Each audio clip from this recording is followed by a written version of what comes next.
ભુજ શહેર કે જ્યાં પાલિકાની ગંભીર બેદરકારી સામે આવી, જર્જરિત ઇમારતનો બાલ્કનીનો કેટલોક ભાગ ધરાશયી થઈ ગયો। જો કે સદનસીબે ઘટનામાં કોઈ જાનહાનિ થઈ નથી, પરંતુ ઇમારતનો જર્જરિત ભાગ ધરાશયી થતા નીચે આવેલી દુકાનોને ચોક્કસ નુકસાન પહોંચ્યું છે।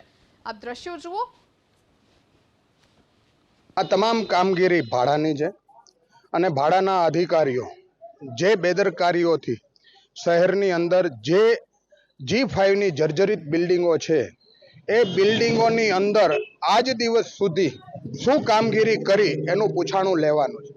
તમે જેમ જોયું તેમ આજે સામાન્ય વરસાદ પડ્યો અને એ સામાન્ય વરસાદની અંદર જ્યારે બિલ્ડિંગના ઉપરના માળના જે દિવાલો ધસી અને રેસ્ટોરન્ટ ઉપર પડી, તમે જેમ જોવો છો તેમ રેસ્ટોરન્ટ આજે અહીંયા કને ચાલુ હતું, કાર્યરત હતું અને એની અંદર જો કસ્ટમર બેઠા હોત અને જાનહાનિ થઈ હોત તો અંદર 30 થી 40 જણાના સિટિંગ વાળું રેસ્ટોરન્ટ છે અને એ 30 જણા જો અંદર બેઠા હોત તો આ બધાના જવાબદાર કોણ રહેત?